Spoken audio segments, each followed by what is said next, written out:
Gianforte.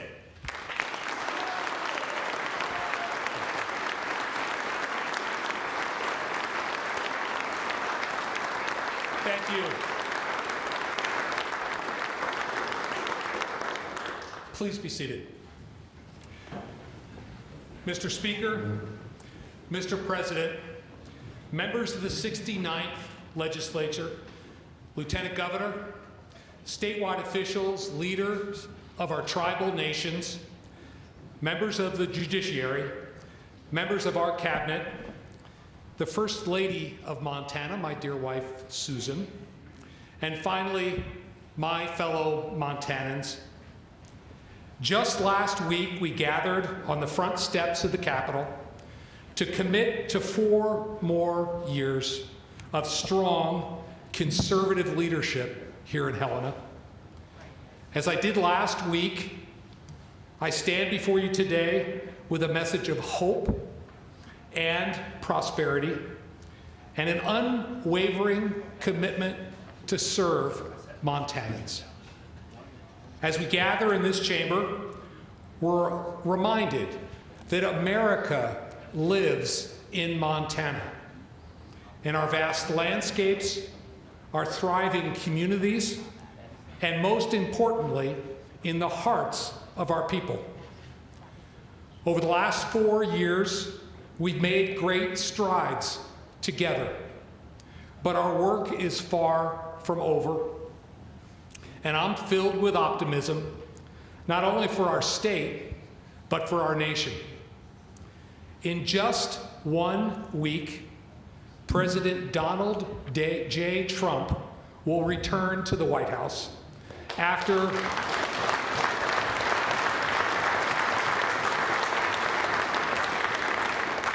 his resounding victory in November. Last Thursday, I had the great honor of having dinner with President Trump at Mar-a-Lago, and I can tell you, he is ready to get to work. And I'm eager to work with President Trump and members of his cabinet, many of whom I've worked alongside in Congress and as your governor, to make America affordable, safe, prosperous, and great again. Our vision of Montana remains simple and steadfast. Create more good-paying jobs. Open the doors of greater opportunity for all Montanans to achieve the American dream and to protect our Montana way of life. It's a conservative vision centered on family and community. We stand at a pivotal moment in our state's history. The choices we make today will shape Montana for our children and our grandchildren. For the first 2 decades of this century, state government hasn't done well by them. As I said before, and I'll say again, Montana's biggest exports were beef, grain, our kids, and our grandkids. They left Montana for greater opportunities elsewhere, for better jobs with higher pay. We're reversing that trend, improving educational opportunities, and creating an environment where job creators and innovators can thrive, set up shop, grow, and create good-paying jobs right here in Montana. At its core, our vision is about freedom, opportunity, and community. We believe in the unsurpassed spirit of Montanans, our resilience, our work ethic, and our deep connection to this land that we love. Our policies aim to unleash that spirit, to create an environment where every Montanan can pursue their dreams, prosper, and build a wonderful life, where families thrive, where our communities are safe, where our public lands are protected for future generations, where opportunities abound. And a child growing up in one of our smallest towns has the same chance to succeed as one in our largest city. We're building a foundation for greater opportunity, for long-term prosperity, one that can weather the storms and emerge stronger. We're building a foundation that emphasizes self-sufficiency over government dependency. Over the last 4 years, we've boosted self-sufficiency. There is dignity in work. Whether you're serving customers, building homes, working the land, or working behind a desk. We must encourage work and the dignity that comes with it. Now, we do have an obligation to support and care for the most vulnerable amongst us. And to those who need temporary help to get back on their feet, we have an obligation to make sure that help that we provide is a hand up, not a handout. I'm proud of the successful work of our cabinet to make government more responsive, to increase efficiency, and to emphasize self-sufficiency over government dependency. In addition to prosperity and self-sufficiency, we're building a firm foundation on our shared commitment to fiscal responsibility. But it's not just about balancing the books. It's about respecting all Montanans who work hard to earn a living. It's about ensuring government remains a servant of the people, not their master. And Montanans endorse that vision loud and clear. They want leadership that delivers results. And that's exactly what we've done. And I'm proud to say, thanks to our shared efforts and successes over the last 4 years, the state of our state is strong.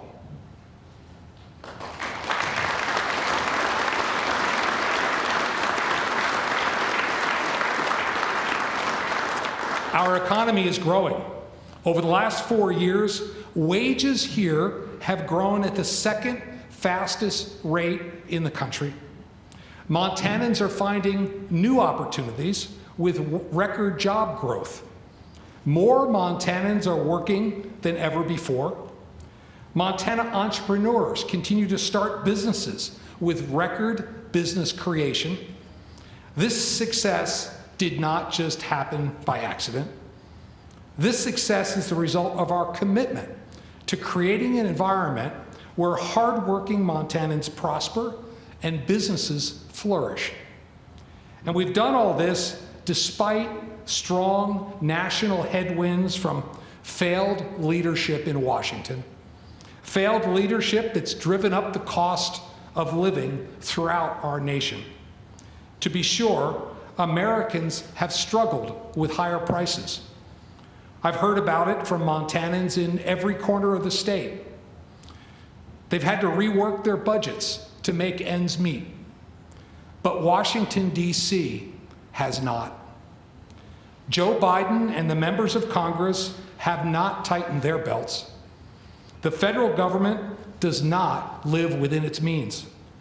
As a result, they're imposing a crushing national debt on the backs of our kids and our grandkids. In contrast, we've been fiscally responsible, enacting conservative, balanced budgets. Over the last 4 years, we've cut income taxes for Montanans at every income level, held the line on new spending, kept spending under inflation, and even paid off all of our state debt. And because of our conservative budgets, Montana has a surplus again. Our budget invests part of that surplus into our current and future needs. And let's be clear, this is one-time only funding. It does not grow the size of state government. Again, this is one-time only funding invested today on a one-time only basis for future generations. And while we've been fiscally responsible, the reality is that the nationwide affordability crisis has harmed hardworking Montanans. To help Montanans navigate the affordability crisis, we propose the largest income tax cut in state history so they can keep more of their money.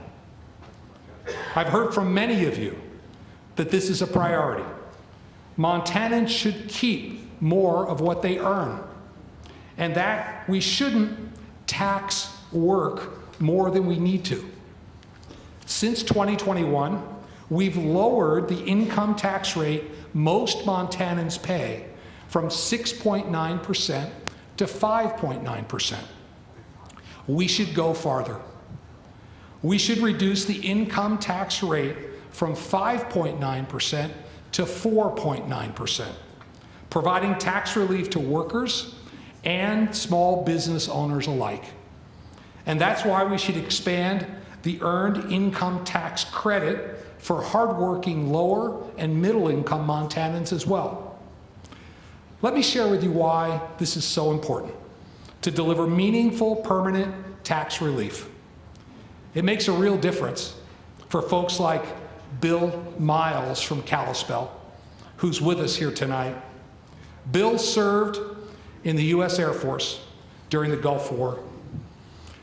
Despite the challenges of a service-related disability, Bill's belief in America and the American dream remains strong. Bill started Cowboy Country Painting and Remodel in 1997. For nearly 30 years, Bill's worked hard and supported his fellow veterans as a junior vice commander of his local VFW. Our income tax cuts have helped Bill, other small business owners, and Montana taxpayers, and we need to do more to support them. Bill joins us here tonight even after his 27th surgery last week. When we asked Bill if he could join us, we didn't know about the surgery, and he refused to say no. In fact, he was eager to come because this is so important to him. Please join me in thanking Bill for joining us here tonight. Bill?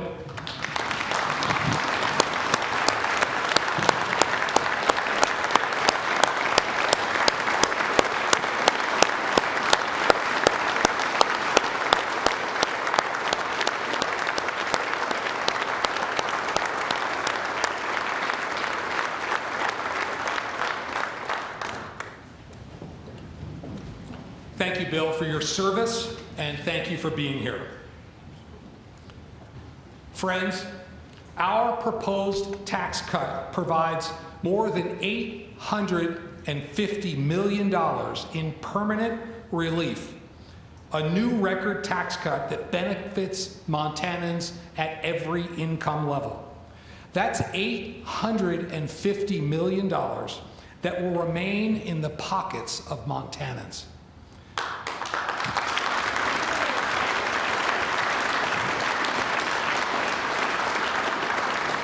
But this isn't just about the numbers. It's about the fundamental idea that people should keep more of what they earn, that they should keep more of the fruits of their labor. It's their hard-earned money, not the government's. And cutting the tax on work will allow Montanans to invest in their futures, their children, and their communities. It's money for food on the table, a baby's diapers, a new winter coat for a growing kid, or more breathing room in their monthly budget. And while providing permanent tax cuts, we also recognize the burden of rising property taxes on Montana homeowners and small businesses. Rising property taxes fuel the affordability crisis that's pinching homeowners across the country. We must do something about it. We must enact a homestead rate cut for Montana homeowners for their primary residence.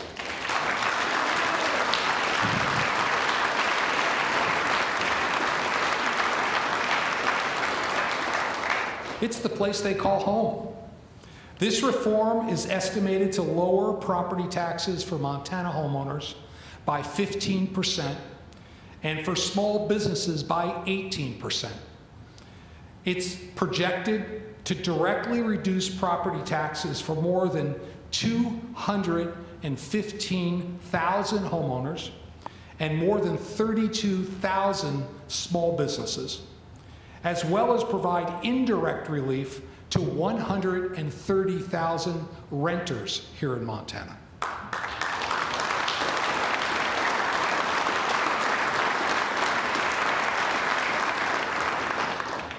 This is about making Montana more affordable for families. Some have asked me, why are you so focused on Montanans and their primary home? Well, I'll be frank, I don't believe, for example, a Californian who drops into Montana to ski once in a while near their mountain mansion should get a property tax cut. It's not fair. It's not fair to Montanans who own their home, live here, and invest their lives in their community. One of my top priorities is delivering meaningful, permanent property tax relief for Montanans in 2025. No gimmicks, and not in 2026 or 2027, but meaningful, permanent relief this year. To make that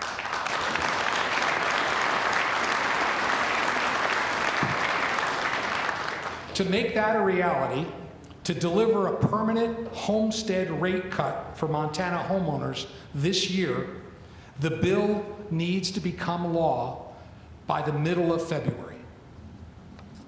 Now, I know that's a tight deadline, but the Department of Revenue needs some runway to implement this rate cut for Montana homeowners in 2025. Montanans are counting on us to get this done, and we should.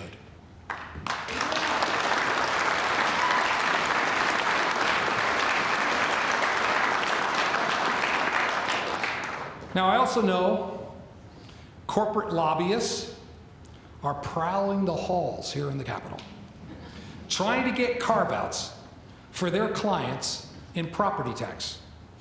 But if we go that route, Montanans who own and live in their home will see less relief. I believe our focus must be on Montana homeowners and not corporate interests.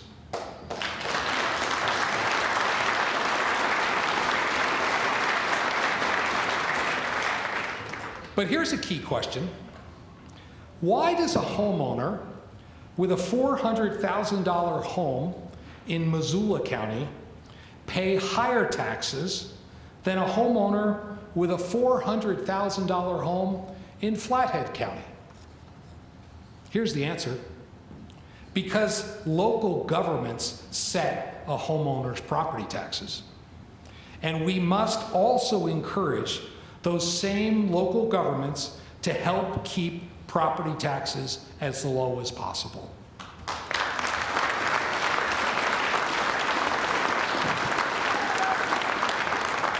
That's the only way to make this work for Montanans. Just as property taxes are fueling the nationwide affordability crisis, so too is the rising cost of housing. In Montana, our population grew by nearly 10% between 2010 and 2020, while housing grew less than 7%. With more people moving to Montana and with not enough homes being built, the price of housing has skyrocketed, putting a key element of the American dream beyond reach for many. Facing the problem, we launched our Housing Task Force, which included legislators, stakeholders, and experts. They developed substantial recommendations, some of which we enacted together in 2023. And now, Montana leads the nation in pro-housing policy. As a result of our work in 2023, counties and cities are reworking their growth plans with a keen eye on increasing housing supply and bringing down housing costs. Another element of our pro-housing reforms is delivering immediate results, the HOMES program. The Board of Investments reports that the HOMES program has led to construction of nearly 1,000 new homes in Montana. And let me be clear about this. This is not a handout. The money the state invests comes back to us so we can reinvest it. Given the success of this program, we should strengthen it, investing an additional $100 million in one-time only funding. By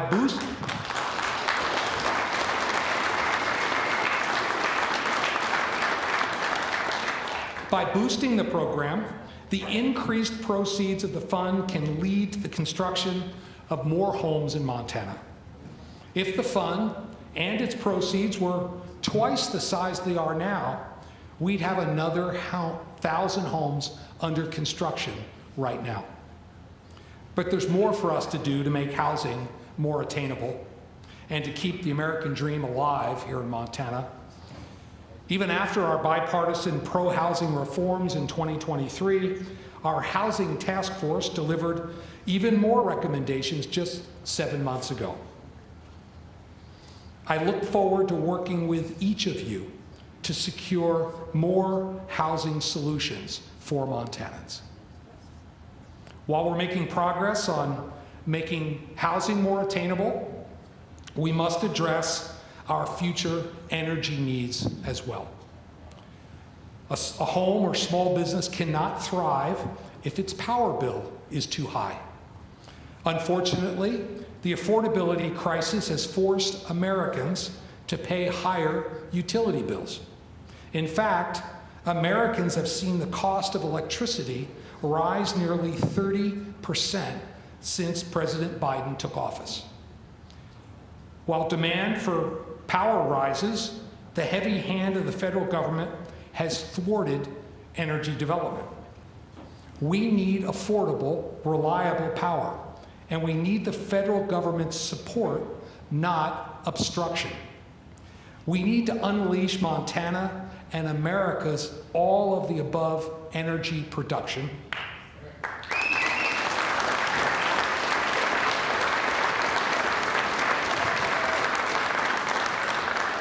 I committed to President Trump that Montana stands ready to expand energy production to make America affordable again.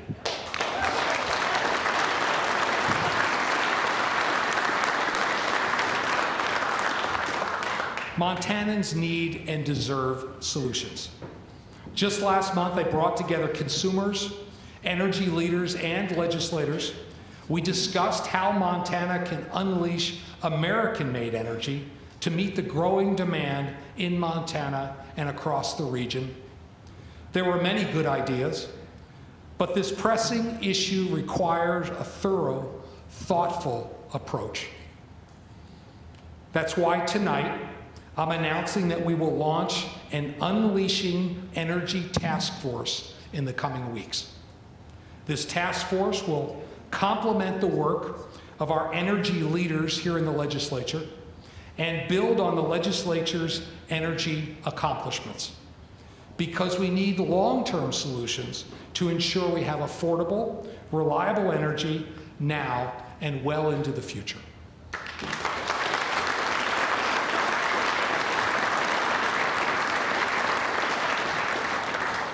Enacting solutions to today's affordability crisis through lower taxes, a growing housing supply, and greater energy production will help Montanans now and into the future.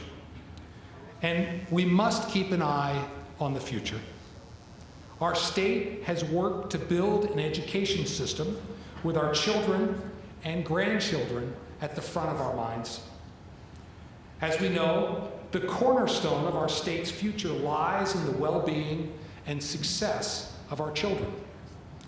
They're our most precious resource, and it's our duty to invest in their future. The Big Sky Scholarships program provides lower and middle-income Montana families with scholarships to access education opportunities that best meet the needs of the children. I've heard from parents and kids about how much this program means to them.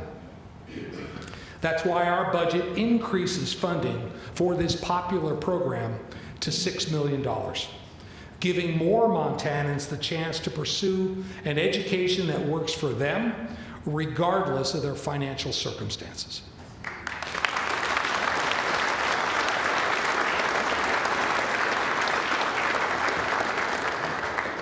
We're also expanding educational opportunities through the Digital Academy, with increased funding for STEM and career and technical education. These initiatives will prepare our students for the jobs of tomorrow right here in Montana. We also have an obligation to all students and families to ensure our schools prepare them for the future. But a bloated bureaucracy is not the solution. That does not serve our students and families well. Our focus must remain targeted on the classroom, where the teachers teach and the students learn.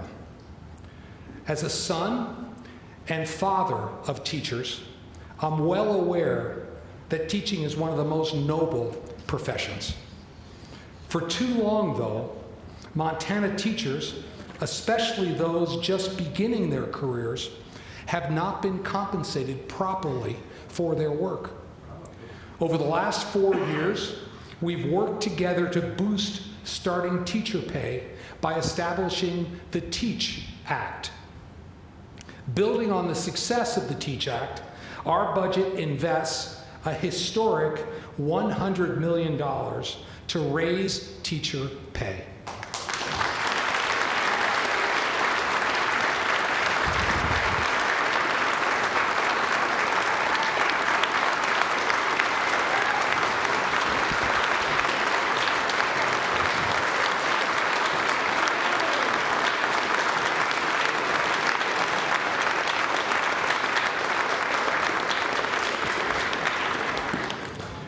And this program and our efforts has a special focus on educators that are just starting their career. So why is this investment so important? Well, let me tell you about Alex Cameron, a young teacher from Webo. When I met her in October, she told me about herself, her background, and her love for teaching. Because of our TEACH Act, the work we did together, Alex and her husband used her higher salary to buy their first home. This is the kind of impact we're having on our educational system and on our communities when we work together.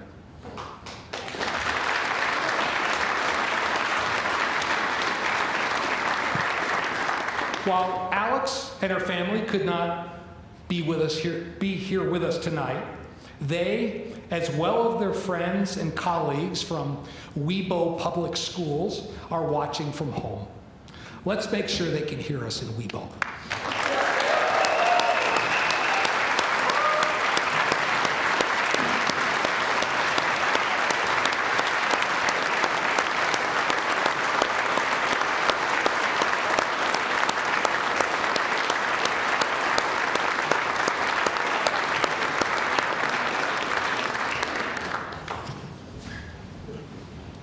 Alex, thanks for the work you do to expand the minds of our young students.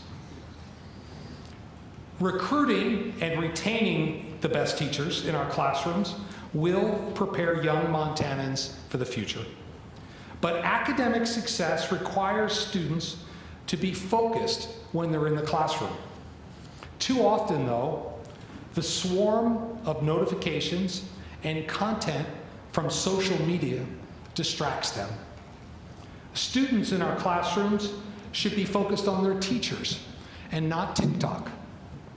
Creating a distraction-free learning environment is crucial for student success, and cell phone-free schools are a proven, powerful solution.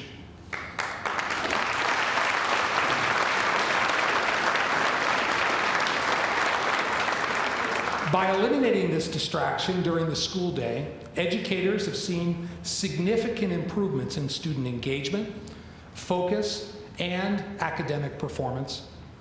Our budget provides $1 million of one-time funds for incentives to school districts to adopt cell phone-free policies statewide.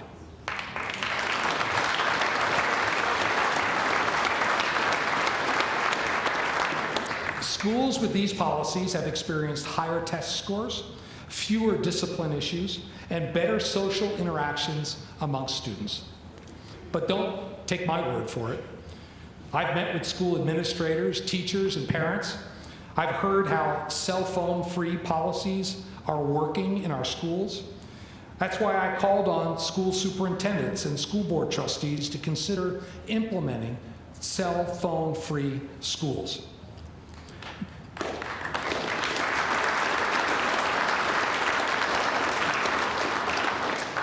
Molly Blakely is the superintendent of the Hellgate Elementary School District in Missoula.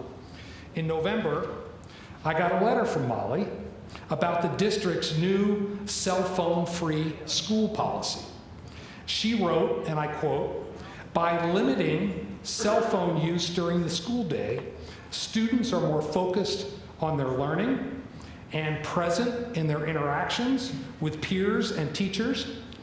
Teachers have reported fewer classroom disruptions, and students have expressed appreciation for the opportunities to build stronger in-person connection." Tonight, we're grateful to have Molly with us.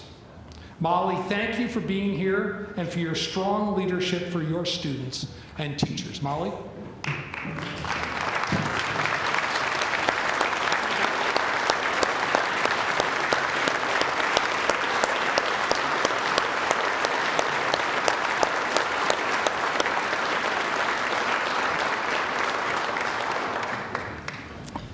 Eliminating unnecessary disruptions in the classroom is one step to protecting our kids and their long-term interests.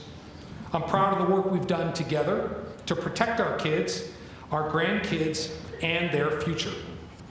We've responded strongly and unequivocally to the far left's extreme agenda that threatens the health, development, and well-being of Montana children. Together, we enacted a ban on boys and girls sports to preserve fairness and integrity in women's sports.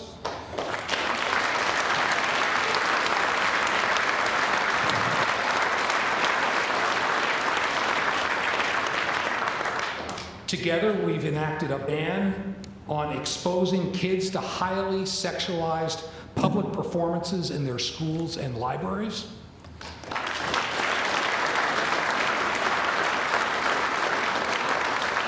Together, we've enacted a ban on exposing kids to pornography online.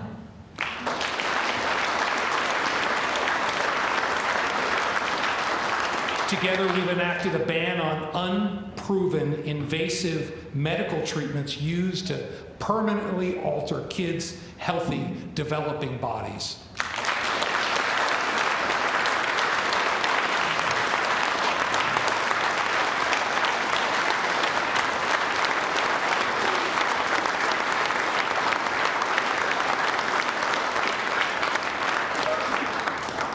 And now together, we've also defined an individual's sex into law, because the sex one is born with is an unchangeable biological fact.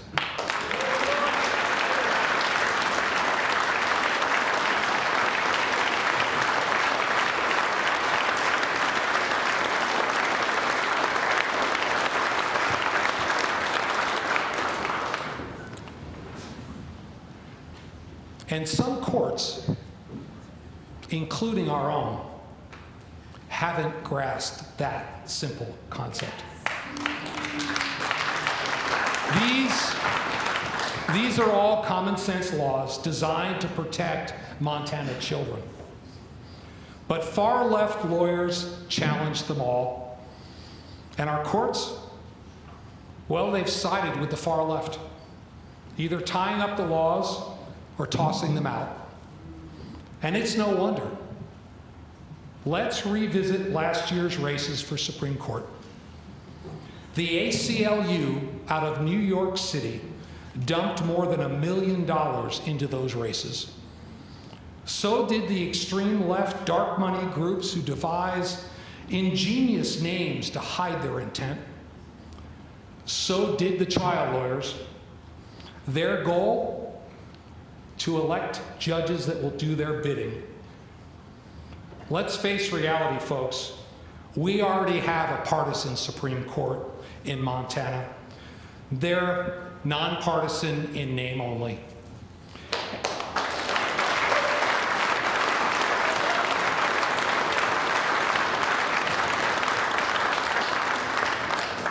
And Montanans have a right to know the values and principles of the judges they elect.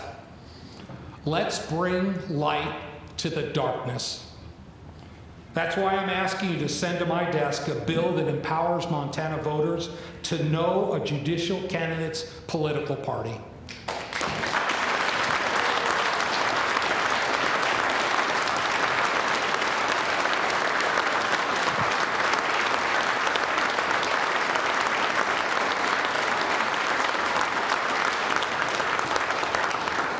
This is not a new idea. Texas and 6 other states run their Supreme Court elections just like this. But friends, despite our setbacks in the courts, we must continue to honor one of our most solemn responsibilities, protecting our kids. I welcome legislation to my desk that provides privacy and security to women and girls.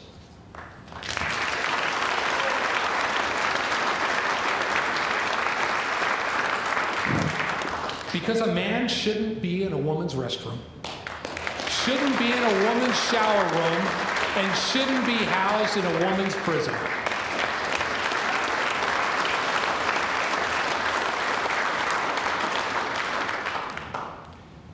Now, while we've taken steps in protecting our kids and grandkids in Montana, we must not waver.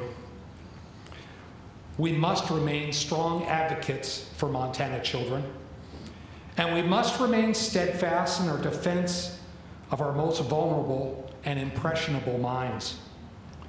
One of the least obvious but most prevalent threats to our kids and grandkids is social media. I'll be blunt about social media and its impact on our kids. It's addictive. It warps their impressionable young minds. It results in bullying. It causes kids to lose sleep. And it increases their risk of depression, anxiety, and suicide.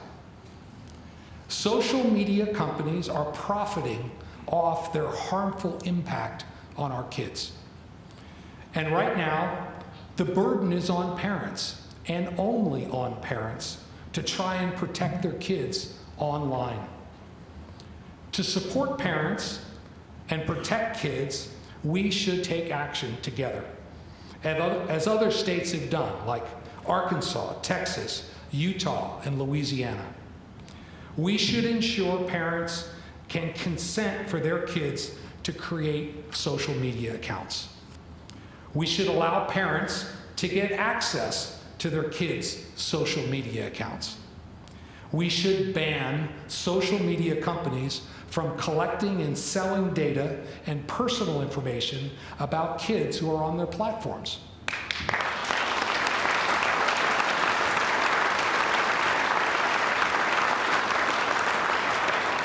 And we should require default privacy settings for minors on social media. And lastly, We should have a curfew, a blackout on social media overnight for kids. Kids need more rest, not more reels on Instagram. They need more sleep, not more Snapchat.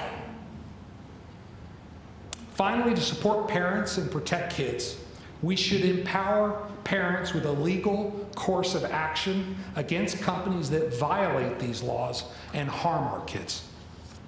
And we should allow the state to investigate and enforce these laws. Friends, when it comes down to it, we must protect our kids from the substantial dangers of social media. And we must empower parents to do the same. A safe foundation, a safe community is the foundation of a prosperous future. That's why our budget significantly increases support for law enforcement.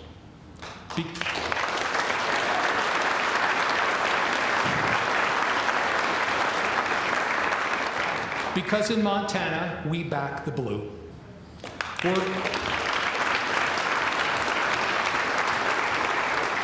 We're investing $7 million to increase pay for the men and women of the Montana Highway Patrol.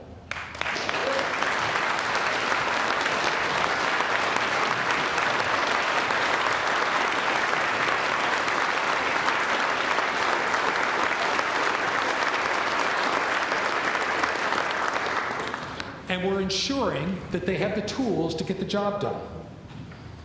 They put themselves in harm's way, and they deserve to be compensated for it. We must show our law enforcement officers that we value their service and are committed to their success. Let me share a story with you about one of our law enforcement heroes. In June 2021, a state helicopter fighting the Deep Creek Canyon fire was fighting a fire in Broadwater County. It was a windy day. So windy that the DNRC helicopter was forced to make a hard landing. It landed right in front of Montana Highway Trooper Amanda Villa. Trooper Villa immediately jumped out of her patrol car, radioed for help, and then ran into the fire. In a testament of bravery, she climbed into the burning wreckage and pulled 4 people to safety. It's men and women like Trooper Villa who protect our communities, and we need to pay them what they deserve.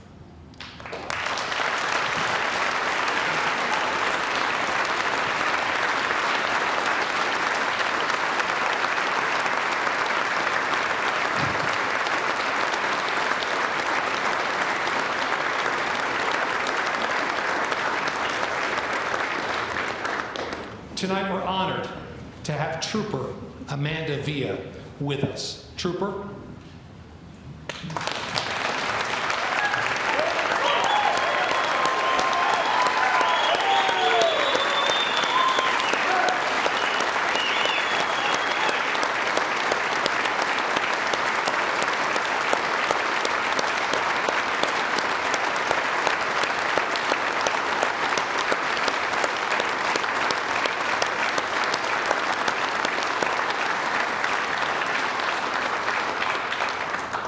Trooper Villa, thank you for your service to the state of Montana. But friends, let's be clear about one thing. Our law enforcement officers who put their lives on the line every day are at the receiving end of our nation's failed border policies. Those reckless policies have brought more criminals and drugs into our country. Not just into states along the southern border, but into Montana and states across the country. Every state is now a border state. Law enforcement officers should have the resources they need to fight rising crime. We've worked alongside the Attorney General to fund more prosecutors and forensic scientists because we should hold criminals accountable and ensure that they receive justice. We need more judges to address the growing caseload. And we need more resources for the victims of crime.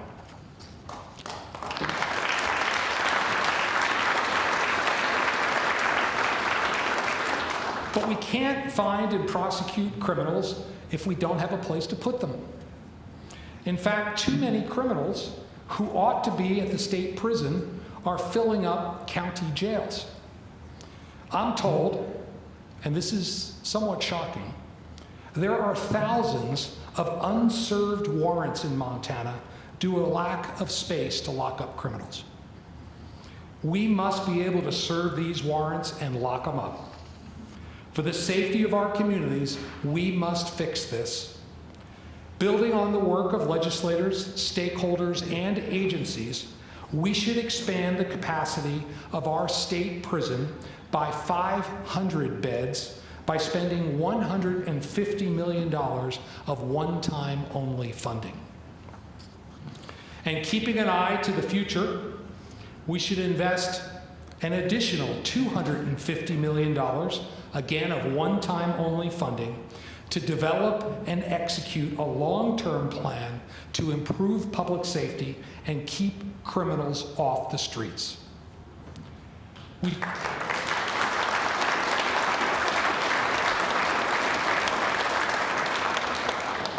We should also better support the corrections officers who supervise inmates and ensure order and safety in our secure facilities.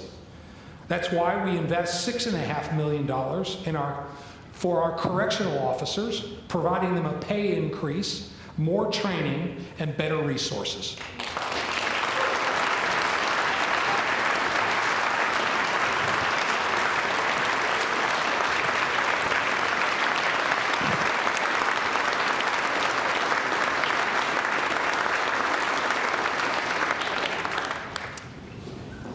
We also know a strong Montana requires strong infrastructure.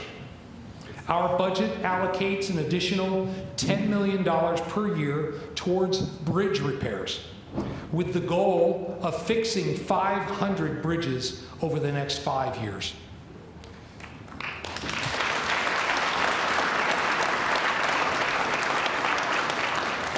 To protect our communities from potential natural disasters, we also invest $100 million in one-time only funding in a local disaster resiliency fund.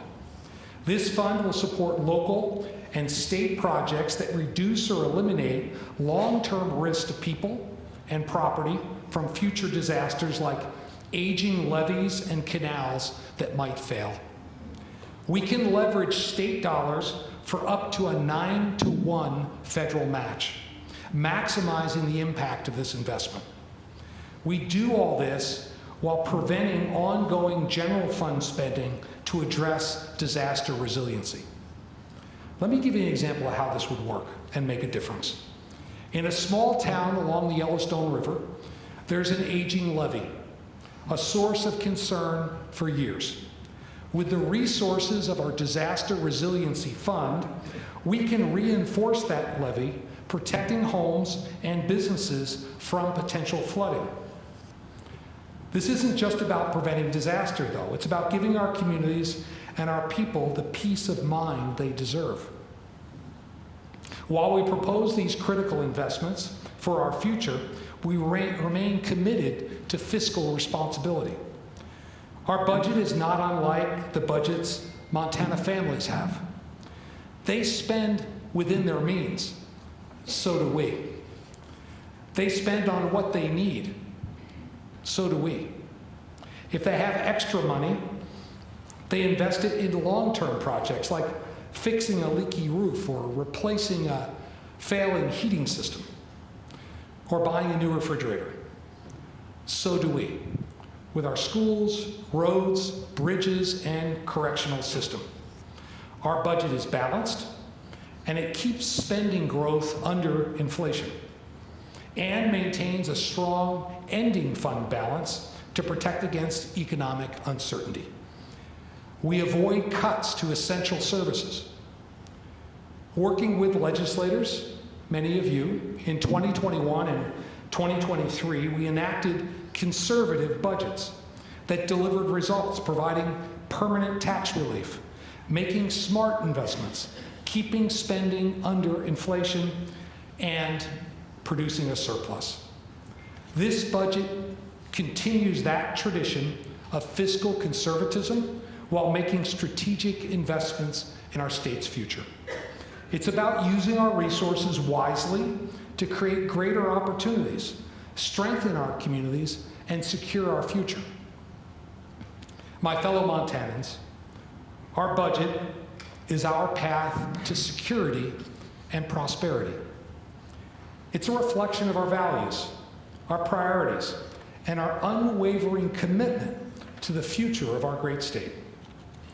We live in an inspiring place, filled with good, hardworking people.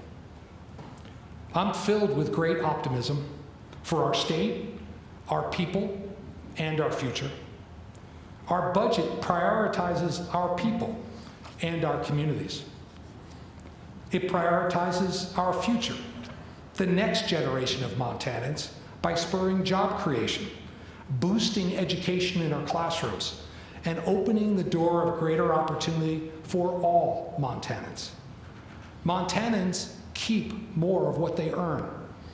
We pay law enforcement for their heroic work, and we ensure they have the tools to get the job done. We take more criminals off the streets, and we make our communities safer. We fix our infrastructure and grow Montanans' access to affordable, attainable housing. Our budget does all this while being fiscally responsible. Now, as I said on the steps of the Capitol 1 week ago, America lives here. America lives in Montana. Since our state's earliest days, people have flocked here for opportunity and our way of life. People worked the land, and they established a government to serve the people. As our founding fathers envisioned, public servants weren't professional politicians. They served to make our state a better place for the people they served and future generations. That remains a hallmark of public service in Montana. Like all of you here tonight, public servants are committed to make our state a better place for the people they serve and our future generations.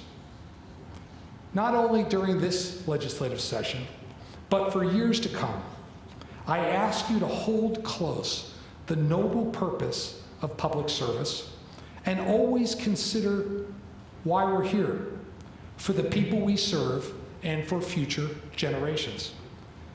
Serving as the 25th governor of this great state is the greatest honor of my life.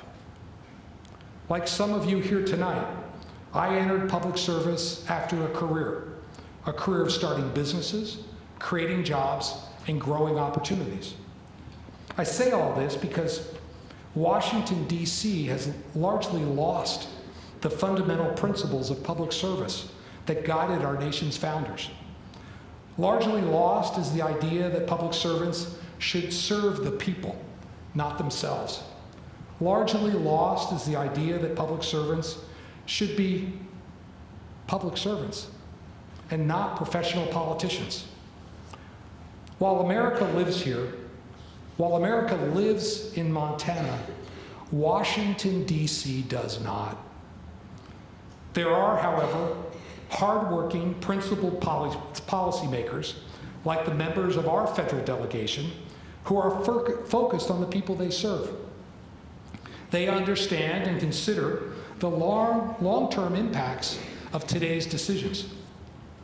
But there are also some in Washington, D.C. whose focus seems to be chasing the hot lights of television or likes on social media. They don't seem as interested in the long-term impact of today's decisions. For the last 4 years, Washington, D.C. has been mired in dysfunction. We've felt the failures that come from that dysfunction. Failure to restrain spending, ultimately fueling a nationwide affordability crisis. Failure to contain our national debt, ultimately leaving a monstrous tab for our kids and grandkids. And failure to secure our nation's borders, ultimately letting cartels profit from misery. Washington, D.C. is dysfunctional and failing the American people. With President Trump taking office in exactly 1 week, I'm confident that he won't tolerate dysfunction and will get our country back on the right track.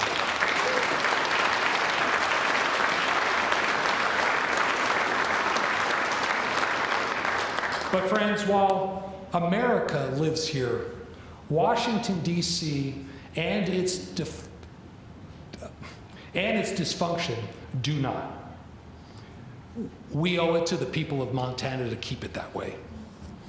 We owe it to the people of Montana to keep front of mind how our decisions today will impact our kids and grandkids.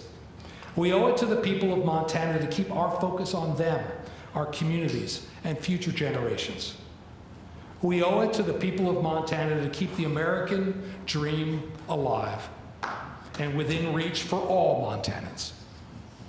When we maintain, you can applaud for the American dream.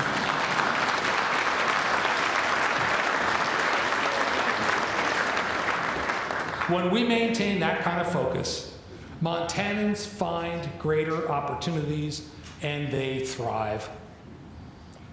Last summer, I stopped by a new growing business in Sweetgrass County. I met with Wes Toscano and his team. I learned about their manufacturing business, including how they support young apprentices and their employees. And that's where I met Taylor Kober.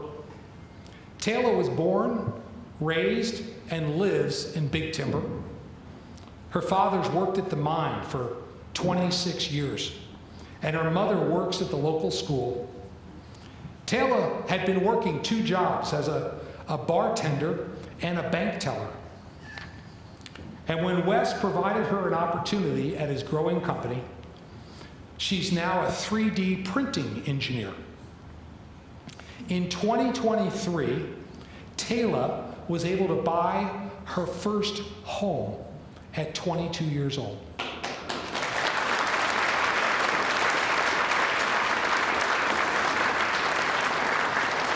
She continues to grow in her role and is further planting roots in her community. Thanks to employers like Wes and his business partner, Julie, Montanans have access to more opportunities here than ever before. This is what's possible when government stays out of the way. Workers and businesses thrive.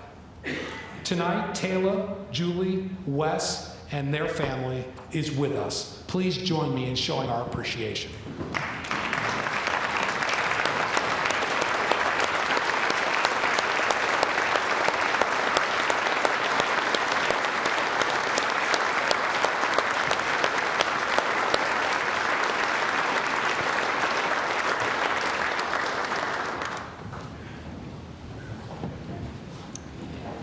Taylor, Julie, Wes, and the countless other Montanans who I meet are proof that our state remains strong. And that's because we've worked together for the people that we serve.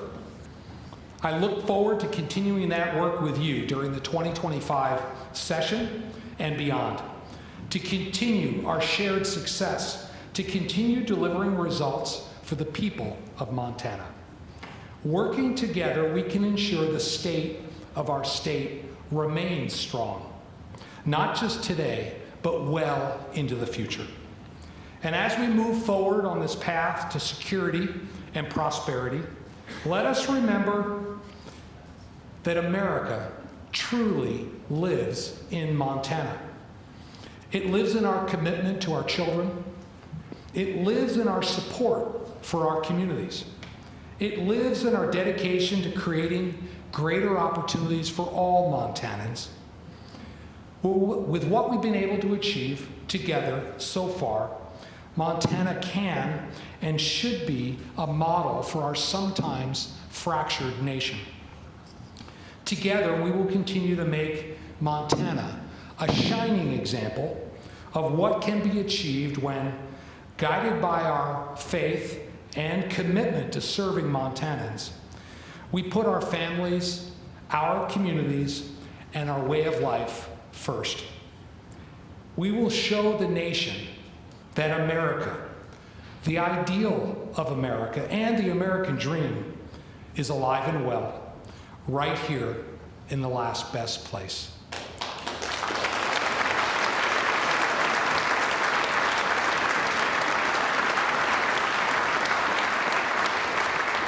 May God bless you. God bless our United States and this great state of Montana.